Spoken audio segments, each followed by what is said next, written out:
जैसे कहा गया है जगत गुरु ब्राह्मण, ब्राह्मण गुरु सन्यासी, सन्यासी गुरु अविनाशी। तो ये बीच में गुरु कैसे आ जाते हैं? और अगर किसी ने दंडी स्वामी ने दंडी स्वामी बना दिया तो वो तो बराबर का दंडी स्वामी हो जाता है। इसे गुरु कैसे बना दिया गया है, इसकी जानकारी हम चाहते हैं। सबसे पहले कि जिस प्रकार से गुरु शब्द की उत्पत्ति हुई, आखिर गुरु सब नहीं है,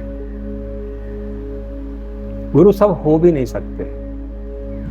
जिसने ईश्वर का साक्षात्कार कर लिया हो, जो ज्ञेय शब्द को जान गया हो, ज्ञेय, ज्ञाता और ज्ञान, इन तीनों के आपस के संबंध को जिसने नष्ट कर दिया हो, यानी ज्ञेय भी ज्ञाता हो गया, ज्ञाता भी ज्ञान हो गया, ऐसी स्थिति वाला पुरुष ही गुरु के योग्य होता है।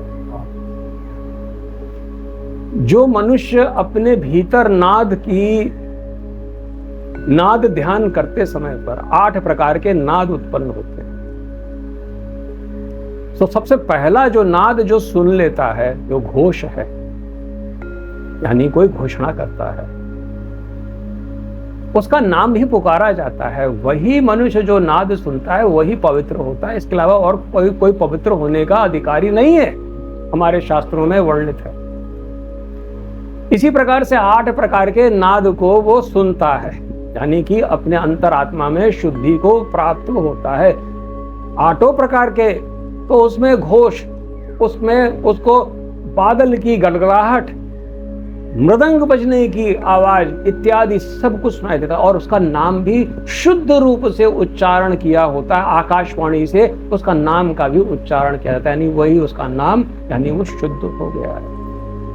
ये सब गुरु के लक्षण है। गुरु वो नहीं है जो कि केवल भेष बना ले, केवल और केवल अपना 4 शिष्य को रख ले, थोड़ी सिद्धि हाथ में हो जाए, नहीं, वो गुरु नहीं। हमारे सनातन धर्म के शास्त्रों के अंतर्गत में गुरु शब्द की बड़ी पूर्ण तरीके से विवेचना हुई है। आखिर गुरु कहां से, कैसे की प्राप्ति हुई? गुरु और आचार में भेद है, तो आचार क्या हुआ, गुरु क्या हुआ? जो शक्ति की उपासक होने पर जो जिसके पास 3 प्रकार के आचरण स्वतः प्रकट हो जाएं, वही आचार। अब शक्ति की उपासना में 3 प्रकार के आचार हैं, एक वाम आचार, एक दक्षिणाचार और एक दिव्य आचार। तो ये आचार के पास जब तक वो शक्ति की उपासना नहीं करेगा तब तो ये 3 प्रकार के आचार की प्राप्ति नहीं होगी। यानी कि तंत्र शास्त्र वाम आचार, यानी तंत्र शास्त्र का पूरी तरीके से लौकिक और पारलौकिक का ज्ञान होना, दिव्याचार के पारलौकिक और लौकिक का भी ज्ञान होना, और दक्षिणाचार के अर्थात वेद के भी पारलौकिक और लौकिक, यानी कर्म कांड की पूरी तरीके से विस्तार और उपासना शास्त्र भी उसको पूरी तरीके से मालूम होना चाहिए। तो अब आचार्य और गुरु में क्या अंतर हुआ भाई? ये तो गुरु को भी मालूम होना चाहिए, बात तो सत्य है। गुरु ज्ञान से, आचार कर्म और उपासना की रीति को जानता है, लेकिन ज्ञान को से वो अनभिज्ञ है, क्योंकि ज्ञेय, ज्ञाता और ज्ञान उसके पास नहीं है। वो वही आचरण करता है जो कि उसको बताया गया है, लेकिन स्वतंत्र नहीं है। एक परोक्ष रूप से ज्ञान को प्राप्त कर लिया, वेद और शास्त्रों को भली प्रकार से जानने के पश्चात परोक्ष रूप से ज्ञान प्राप्त कर लिया, लेकिन अभी वो ज्ञान उसके शरीर के अंदर सन्निहित नहीं हुआ है, अपरोक्ष रूप से स्थित नहीं हुआ, इसलिए वो गुरु नहीं है। ज्ञान के जो मार्ग है उसके अंदर 7 चरण है। गुरु इन 7 चरण में उपलब्ध है। जब इतना हो जाएगा तो आदि गुरु शंकराचार्य नहीं हो जाए? अब नहीं, देखो समझने की बात है। आदि गुरु शंकराचार्य, हाँ, शिव जी की है, हाँ, तभी लिखा गया है जगत गुरु ब्राह्मण, ब्राह्मण गुरु सन्यासी, सन्यासी गुरु अविनाशी। हाँ। तो अब हम आपको बता रहे हैं कि अब अब देखिएगा गुरु और आचार का थोड़ा सा भेद। अब आचार के अंदर क्या स्थिति है? आचार तो केवल यही तक सीमित है, ठीक, उसके आगे उसका सीमा है ही नहीं, वो बता ही नहीं सकता। पंच उपासना की विधि को बताने की स्थिति आचार में नहीं होती है। पंच उपासना की विधि की स्थिति बताने वाला तो केवल और केवल गुरु ही होता है। ज्ञान की दृष्टि से अपने अंदर वो परात्पर भाव में स्थित रहता है। सप्त ज्ञान भूमि में सातों ज्ञान की चरम अवस्था गुरु के अंदर होती है। और ये है क्या? ज्ञान की संतुष्टि, यानी मुझे अब किसी से ज्ञान की आवश्यकता नहीं है, न श्रुति से, न स्मृति, न पुराण से, न मुझे किसी से भी ज्ञान की आवश्यकता नहीं है। इसके अंदर, गुरु के अंदर ये संतुष्टि रहती है, क्योंकि उसके अंदर प्रज्ञ रूप से ज्ञान स्वदा सिद्ध, यानी कि अपरोक्ष अनुभूति हो चुकी है, यानी ज्ञान रूप में वो स्थित है, इसलिए ज्ञान की संतुष्टि हो गई। उसको अपने समस्त कर्मों के फल को उसने त्याग दिया, 14 भवन उसको कुछ भी नहीं चाहिए, यानी पूर्ण वैराग्य की स्थिति है, उसको फल भोगना ही नहीं है। 64 प्रकार की सिद्धि, इसके अलावा भी 8 और सिद्धि, जिसको अणिमा, महिमा, लघिमा, प्राप्ति ये सब कहा जाता है, उन सिद्धियों से भी उसको किसी प्रकार का ना अर्थ ना विमर्श, कुछ भी लेना देना नहीं है। जो उन सिद्धियों से भी संतुष्ट है, सब उसको प्राप्त हो चुकी, प्राप्त हो या ना हो, उसने त्याग दिया। प्राप्त हो या ना हो, उसमें उसको रमण नहीं करना है। अणिमा, महिमा, लघिमा सिद्धि उसको कारण रूप से इसको उसके पास सिद्ध हो जाए, स्थूल रूप से सिद्ध ना हो, कारण रूप से उसके पास वो सिद्ध हो जाए। उसके पास यानी कि शक्ति भी से संतुष्ट हो जाए, यानी गुरु के लक्षण है, जो शक्ति से भी संतुष्ट हो जाए। फिर जब शक्ति से संतुष्ट हो जाए, इसका अर्थ वो हठ योगी है, वो राजयोगी है, वो लय योगी है, और मंत्र योगी भी वही है। भाव की समाधि उसको प्राप्त है। उसके शरीर के अंदर आप देख सकते हैं, अचानक उसके शरीर में रोमांच हो आना, आंखों से अश्रु बहना, 9 प्रकार के उसके अंदर वो आप उसके कंपन होना, ये गुरु के अंदर शिष्य अगर देखे तो ही उस गुरु के पास उसको जाना चाहिए, अन्यथा नहीं जाना चाहिए। चलिए आगे और बढ़ते हैं। माया से भी उसको संतुष्टि हो जानी, यानी माया उसको दिखे साफ, भगवान की समस्त लीला को वो जान जाए उसका कारण रूप से, और उससे वो मुक्त हो जाए। तुम्हारी लीला तुम ही जानो, इस भावना में वो स्थित हो जाए। इस संसार में किसी प्रकार की कोई भी उसको ना आसक्ति हो, ना किसी को दुर्भावना इत्यादि, ये सब लीला है संसार में भगवान की। इस लीला में वो स्थित हो जाए। चलो हटाओ इसको भी, तो माया से भी संतुष्ट हो जाए वो, क्या मुझे तुम्हारी किसी प्रकार की कोई माया नहीं देखनी है। उसके आगे उसके अंदर सत्य का पद उसको प्राप्त हो जाए।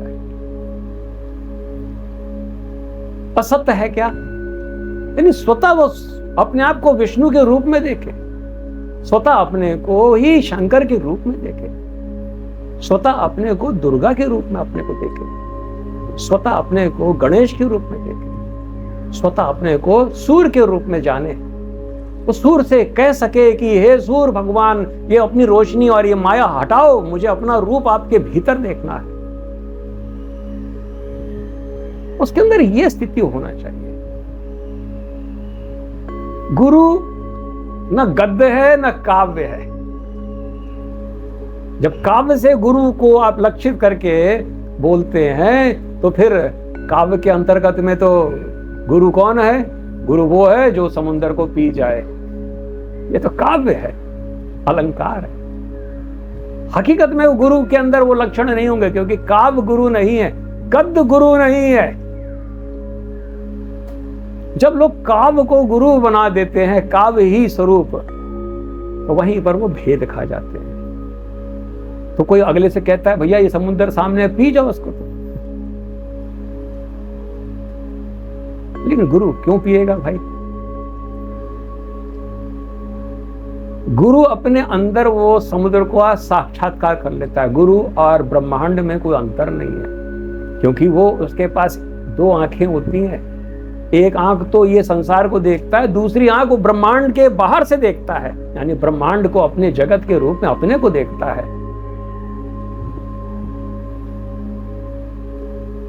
उसके साथ जो शक्ति है वो उसी में रमित है वो, इसलिए वो आनंद के पद में विभूषित है।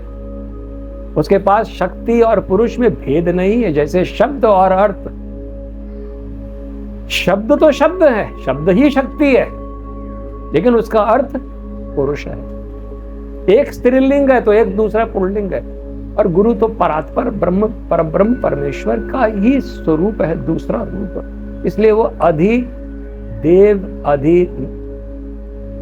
अध्यात्म और अधिभूत, तीनों उसके अंदर विभूषित है। वो साक्षात नारायण है, साक्षात शिव है, और समस्त लीलाओं से वो दूर है, क्योंकि लीला से मुक्त हो चुका है वो।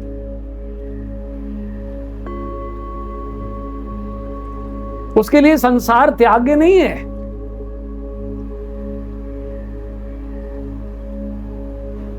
वो उसको मोक्ष की प्राप्ति करने का कोई साधन है ही नहीं, क्योंकि वो गुरु है। मोक्ष उसको नहीं चाहिए भाई। जिसको नहीं मिला वो चाहेगा, जिसके पास मन नाम की कोई वस्तु है ही नहीं, उसको चाहत ना चाहत के कोई मतलब नहीं है। वो ईश्वर के दर्शन करना चाहे, क्यों चाहेगा ईश्वर के दर्शन? वो अपने अंदर वही खुद ही ईश्वर के रूप में स्थित है।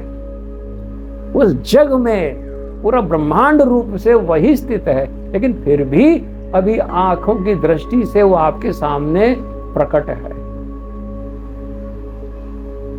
जब गुरु देख रहा है कि मेरे सिवाय संसार में कोई नहीं और मैं ही शिव हूं, तो आपको शिव बनाने में उसको कितनी देर लगनी चाहिए? जब संसार में दो है ही नहीं, एक ही स्थित है, मैं भी ये हूं, ये भी मैं ही हूं, तो आपको बोध कराने में मेरे को परिश्रम क्यों हो रहा है भाई? ये सारा संसार मैं ही हूं, तो फिर ये सारा संसार मुझे नहीं जानता है, तो ये पागलपन में ये तो और क्या है? परोक्ष और अपरोक्ष रूप से ज्ञान की परिपक्वता अति अनिवार्य है। ये गुरु में ही संभव है और किसी में संभव नहीं है। गुरु की पदवी जब मनुष्य अपने समस्त कर्मों के फल को त्याग देता है, समस्त वासनाएं शक्ति को त्याग देता है, संतुष्ट हो जाता है, समस्त माया इत्यादि से संतुष्ट हो जाता है, त्याग देता है, फेंक देता है, ऐसी स्थिति पर कर्म उसको फलित नहीं होते। कर्म उसके अकर्म हो जाते हैं। वो अपने शरीर में भली प्रकार से देखता है कि मैं बोलने वाला मैं नहीं, सुनने वाला मैं नहीं, मैं तो केवल दृष्टा मात्र से स्थित हूं। यानी कि कर्म के सातों चरण उसके अंदर परिलक्षित हो गए और कर्म उसको पकड़ नहीं पा रहे। यानी वो कर्म, वो 1000 औरतों से शादी कर ले फिर भी ब्रह्मचारी है, क्योंकि वो अपने ही स्पर्श, अपने ही रूप को स्पर्श कर रहा है, किसी और को नहीं। दो है ही नहीं। काम को जीतता नहीं है, क्योंकि काम उसी से उत्पन्न हुआ है। वो 1000 प्रकार की मेनकाओं और उनको वो प्रकट ऐसे करते झटके में। नारायण क्या? हाँ, गुरु वो है। गुरु स्त्री है और गुरु पुरुष है। कोई भी स्त्री गुरु से बात करेगी तो वो सोचेगी ये तो मेरे से बड़ा स्त्री निकला। गुरु छोटा बच्चा है, गद्य नहीं है, न पद्य है। कोई छोटा बच्चा गुरु से बात करेगा वो सोचेगा ये तो मेरे से छोटा बच्चा ही निकला ये। और एक बुजुर्ग अगर गुरु से बात करेगा तो बुजुर्ग सोचेगा ये तो मेरे से ज्यादा बूढ़ा है, बड़ा छोटा। एक ज्ञानी गुरु से बात करेगा तो गुरु वो ज्ञानी भी वो सोचेगा कि यार मैं तो ऐसा सोच रहा था, ये तो उससे भी आगे है। कोई त्यागी अगर गुरु से बात करेगा तो वो सोचेगा यार मैंने तो अभी तो 4 चीजें त्यागी, ये तो यार पूरा ब्रह्मांड को त्यागे बैठा है। ये जो मूढ़ता है, मूढ़ के सामने गुरु को बैठा दे तो मूढ़ को सोचेगा यार ये तो हमसे ज्यादा मूढ़ है। वो तो दर्पण है। ये तो अब आप, हाँ, अब हम आपका इसी प्रश्न को थोड़ा सा हम उसको व्यवहारिक रूप से हम आपको बता रहे हैं। संन्यास ले लिया, ठीक। संन्यास के बाद 4 चरण हो गए। सबसे पहला 3 साल का कुटी चक्र, ये गुरु ही उसको शिक्षा देता है मंत्र योग का, यानी भाव समाधि में उस सन्यासी को 3 साल के भीतर उसको हर हाल में उसको पहुंच जाना है। जो वेद व्यास ऋषि थे, जितने बड़े बड़े ऋषि थे, सब कुटी चक ही थे। कुटी चक से कोई बाहर नहीं गया।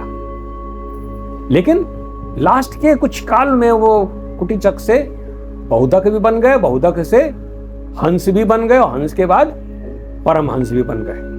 तो कुटी चक बहुत ही श्रेष्ठ है। 3 साल का समय है, कुटी के अंदर कुटिया के बना के रहना है उसको, और मंत्र योग यानी मंत्र का साधन करना है उसको। तो अपनी सारी शुद्धि करके भाव समाधि, यानी 5 प्रकार के भाव समाधि है, जो सूर्य भगवान की, गणेश भगवान की, दुर्गा जी के, गणेश और शक्ति के, और शंकर भगवान विष्णु का मिला के, इन 5 की भाव समाधि उसको हर हाल में प्राप्त कर लेना है 3 साल के भीतर। जिस दिन उसको ये प्राप्त हो जाता है तब वो अब उस कुटिया को छोड़ना उसको अति आवश्यक है, क्योंकि समष्टि और व्यष्टि के स्वरूप में उसको स्थित होना है। पहले तो केवल व्यष्टि रूप से स्थित है वो, क्योंकि मैं, मेरा शरीर। तो जब भाव समाधि के अंतर्गत वो व्यष्टि रूप से स्थित से निकल जाता है तभी वो सूक्ष्म शरीर में प्रवेश करने के योग्य होता है। तो सूक्ष्म शरीर का कोई स्थान नहीं होता है, वो जहां चाहती है वो मन से चली जाती है, उसी का वो बहुधक के रूप में। अब वो 3 रात्रि में एक जगह 3 रात्रि से ज्यादा रुकने का उसको व्यवधान पड़ जाएगा, लेकिन उसको हठ योग करना अति आवश्यक है। क्योंकि कारण सूक्ष्म शरीर के अंदर प्रवेश करने के लिए ज्योति का ध्यान करना ही पड़ेगा। ज्योति ध्यान करने के लिए आपको 340 बार का प्राणायाम करना अति आवश्यक है। एक दिन में 340, एक बार में 80 प्राणायाम करना, और 80 को 4 गुणा से, और यानी 4 संध्या उसको करना है। 3 संध्या नहीं, इसको 4 संध्या, और 3 से 4 महीने के अंतराल पे उसके प्राण, 10 प्राण, 5 प्राण पहले उसके बस में होते हैं, फिर 5 और प्राण उसके बस में हो जाते हैं। तो ये 5 प्राण जिस दिन बस में होते हैं, जो वो पहली उसकी निशानी यही है कि जब प्राण जब 2.5-3 महीने बाद बस में होने लगे तो जो पॉटी करता है उससे बदबू आना बंद हो जाती है, पसीना आना बंद हो जाता है, कम खाता है, कम पीता है। फिर धीमे धीमे उसके शरीर में अपने आप ही चीजें, एक प्राण है जिसका नाम है धनंजय, जो पूरे शरीर में व्याप्त है। मृत्यु के पश्चात भी वो छोड़ता नहीं है, इसलिए कपाल क्रिया की जाती है। सन्यासी भी अगर मृत्यु को प्राप्त होता है, उसको समाधि के पश्चात जो उसका सबसे उत्तम शिष्य होता है, नारियल उसको सर पे फोड़ा जाता है अंतिम, फिर उसको समाधिष्ट कर दिया जाता है। ये यह प्रक्रिया ये है कि नहीं ये मुझे नहीं मालूम, लेकिन इस प्रकार की प्रक्रिया है कि उसको अगर दफनाया जा रहा है वो बैठाल के, तो अंतिम जब बैठ जाए उसको फिर वो धनंजय प्राण को बाहर निकालने की यही प्रक्रिया है, क्योंकि वो धनंजय प्राण के ऊपर ही वो बैठ कर वो जाता है इस वैकुंठ लोक में। उसके आगे भी उसको धनंजय प्राण के ऊपर ही बैठ के जाना होता है। तो उस प्राण को वशीभूत कर लेना है मृत्यु से पहले। तो 10 प्राण को किस प्रकार से करना है, तो ये गुरु तो बताएगा आपको। जैसे कि हाँ, इसमें भी विधान अलग अलग है। जैसे दंडी स्वामी अच्छा, अभी हम आपको एक और बता रहे हैं। आपने शब्द का प्रयोग किया ब्रह्मलीन, अब हमें आपको बताते हैं। अब ध्यान पूर्वक और देखिएगा, जब हठ योग के अंतर्गत में अगर उसने सूक्ष्म शरीर पे विजय प्राप्त कर लिया अपनी, फिर उसके पास कौन सा शरीर बचा? कारण शरीर, है कि नहीं?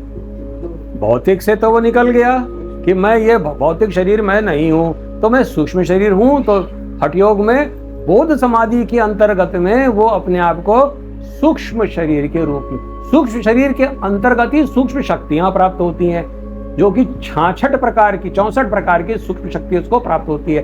कारण रूप से अणिमा मड़े वो कारण रूप से शक्तियां हैं, इसलिए वहां पर उसको प्राप्त नहीं होती है। तो सबसे पहली सिद्धि उसको इस पृथ्वी की 8 सिद्धियां प्राप्त होती है, जिसको पार्थिव सिद्धियां होती हैं। पार्थिव, उसका शरीर इतना भारी हो जाएगा कि कोई उठा ही नहीं सकता, जैसे अंगद की उठा लो, ठीक है ना। और भूत प्रेत जितने भी हैं सब उससे मिलने चले आएंगे। वो जिन भूतों को बोलेगा कि ये काम करो, सिद्धियां आ जाती हैं। जैसे बहुत से लोग हैं सिद्धियों, भूतों को पकड़ के निकालते हैं, वापस करते हैं, बहुत से लोगों के पास सिद्धियां हैं, ठीक। वो कोई भी सिद्धि इसको प्राप्त कर सकता है। ये सबसे पहले। फिर जल की सिद्धि, यानी शरीर में 5 तत्व हैं। अभी तो मेरा शरीर 5 तत्व से निर्मित है, हम एक तत्व से हट जाते हैं, एक तत्व में विजय पा लेते हैं, तो 4 तत्व से हम अपना शरीर को निर्मित कर लेंगे हम। तो इस संसार में हम रहे न रहे, लेकिन उस 4 तत्व वाला संसार तो है, उसमें हम रहेंगे जाके। इसी प्रकार से एक एक तत्व को जीत लेना, यानी कि लय कर लेना, जीत लेना। जब हम ये पूरी तरीके से कर लेते हैं, पूरे ब्रह्मांड में मेरे और दूसरा कोई नजर हमको नहीं आ रहा है, तो ऐसी स्थिति पर हम तब जाकर हंस की स्थिति में पहुंचते हैं। हंस ही एक ऐसा है जो कि गुरु शब्द वहां पर हंस प्रयोग कर सकता है, लेकिन ब्रह्म विद्या हंस भी देने अयोग्य है। हंस की पदवी प्राप्त जो सन्यासी कर ले, वही गुरु पद को प्राप्त होता है। गुरु शब्द अर्थ ही है कि हंस। अब हंस की उत्पत्ति कैसे हुई है? हंस की उत्पत्ति वो और शिष्य के बीच में ही होता है, और किसी के बीच में, कोई दूर दूर तक किसी को पता नहीं चलता। जिस दिन वो साधक जो कि बहुधक हो चुका है और धीमे धीमे साधन कर रहा है, धीमे धीमे अचानक उसके अंदर से एक शब्द की उत्पत्ति होती है, जो कि ठीक विपरीत है, हंस के ठीक विपरीत। सोहम, सोहम शब्द हंस के ठीक विपरीत है। चाहे आप सोहम शब्द बोलें, चाहे हंस बोले, ये बिल्कुल एक दूसरे के विपरीत। जो ये शब्द अपने आप ही उसके अंदर से, गले के अंदर से बड़ी तेजी से सोहम शब्द उत्पन्न होगा, और जैसे वो अपने गुरु के पास जाके कहता है कि ये शब्द की उत्पत्ति मेरे यहां से अचानक कैसे हुई मुझे नहीं मालूम, उसी दिन वो हंस की पद में प्रतिष्ठित हो गया। वो किसने इसको हंस की पद की प्रतिष्ठा दी? अरे कोई थोड़ी है संसार में। जो हम 4 लोग मिल गए, आपको हमने कहा चलो आज से हम आपको हंस के रूप में, परमहंस के रूप में टीका लगा दिए, चलो तुम लोग भी पूछ लो, हम भी पूछ लें। गुरुजी आप भी हमारा ख्याल रख लो, हम भी आपको ख्याल रख लें। ये नहीं है। जो सोहम शब्द की उत्पत्ति हमारे भीतर हो जाए, वही हमको हंसी। ये कोई पदवी किसी कोई देता थोड़ी है। गुरु केवल उसको कहता है कि बेटा आज से तुम हंस, क्योंकि तुमको ये शब्द की उत्पत्ति हो गई है। वो भी 3 साल का अगर कस के कर ले मेहनत, और फिर वो ओंकार के स्वरूप का चिंतन करना आरंभ कर दे, गुरु उसको दे दे, दीक्षा दे दे ओंकार शब्द। ओंकार शब्द अकेला नहीं है, ओंकार शब्द अकेला नहीं, इसके साथ पंचाशत, इसके साथ मातृकाएं हैं, पंचाशत। तो ओंकार शब्द जिस प्रकार से वो स्टार्ट करेगा, ह और छ शब्द को लेकर उत्पन्न करेगा सहस्त्रासार से, और फिर अपने यहां से उसको धीमे धीमे ओंकार के स्वरूप में उसको जाना है। तो ओंकार का अपना चेहरा है, निराकार का स्वरूप है, तभी तो बोला गया निराकार स्वरूप। जब वो ओंकार का साक्षात्कार कर लेता है, तब उसके भीतर से अपने आप ही उत्पन्न होता है। ये सारे जितने भी ये ऋषि कुल के लोग उसके पास आएंगे, कहेंगे आज से भैया तुम गुरु लिखो। फिर वो गुरु लिखता है। गुरु 10 लोग मिलके किसी को बना दे कि भैया ये गुरु है, वो गुरु प्रतिष्ठित नहीं है, वो गुरु प्रतिष्ठित नहीं है। तो वो गुरु, अब समझ गए ना, परात्पर पर ब्रह्म परमेश्वर का साक्षात्कार करने वाला ही गुरु गुरु है, बाकी कोई गुरु नहीं। क्योंकि परमहंस का तो शरीर यहाँ रहता है। तो हंस के पश्चात परम हंस की उत्पत्ति होती है, फिर परम हंस के पश्चात सद ब्रह्मानंद की उत्पत्ति होती है, फिर परमानंद की उत्पत्ति होती है, फिर अवतार, फिर अवतार। तो 16 कलाएं दिखी और अवतार के पश्चात फिर एक और उपाधि है, अवतार के पश्चात एक उपाधि और है। फिर वो अब बगैर उपाधि के लिए फिर वो प्रयास करता है कि समस्त उपाधियों से मैं रहित हो जाऊं। ओंकार की भी उपाधि है, विष्णु की उपाधि है, विष्णु की उपाधि में प्रतिष्ठित हो जाने पर ही वो संसार में पूजनीय है। जिस प्रकार से राम और कृष्ण विष्णु की उपाधि में प्रतिष्ठित हो गए थे, क्षत्रिय होने पर भी प्रतिष्ठित हो गए थे, इसलिए ब्राह्मण लोग क्षत्रियों की उपासना करते हैं। लेकिन उपाधि तो प्रतिष्ठित हो, शिव की उपाधि है, शिव की उपाधि से भी जो निरत हो जाए, उपाधि रहित हो जाए, क्योंकि शुद्ध रूप से आत्मा उपाधि रहित है, अव्यक्त। उस स्थिति में उसका जाना अति आवश्यक है। तो गुरु भी एक उपाधि है, गुरु की उपाधि से भी उसको निवृत्त होना है, गुरु की उपाधि से भी, अन्यथा अपने आप का अभिमानी हो गया ना, देह का अभिमानी, जीव, माया का अभिमानी, ईश्वर। और अभिमान नहीं होना चाहिए, अभिमान जहां शून्य हो जाए, उस उपाधि में उसको आत्म तत्व के अंतरात्मा में पहुंच जाए, अंतरात्मा से उस परमात्मा के तत्व में अपने को देखे कि मेरा ही सारा कारण, मैं ही सब कारण का कारणभूत हूँ, ये ब्रह्मांड मेरे सिवा कुछ भी नहीं है, मेरे द्वारा ही मेरी शक्ति है, मेरे वाम में मेरी शक्ति है, यही शक्ति दुर्गा, यही शक्ति शिवा, यही शक्ति के रूप में परिणित है, यही शक्ति मेरी जो है ये मैं ही हूँ, मेरे सिवाय संसार में कोई नहीं है। मैं काल का भी महाकाल, क्योंकि काल किसका काल, मैं अनंत हूँ, ओंकार से भी मैं अलग हूँ, उस ओंकार रूप से मैं ही प्रतिष्ठित हूँ, मैं ही ब्रह्मा के रूप में, मैं ही सब के रूप में। वो गुरु के पश्चात उस स्थिति में वो जाता है, उसको जाना चाहिए।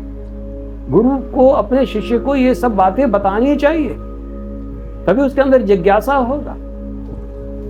केवल मान से थोड़ी होता है। हम किसको पूज लें, किसके शरीर को जितना पूजवा लो, हमसे पूजवा लो, वो शरीर है ही नहीं। हम तो उसके अभिमान को पूज गए।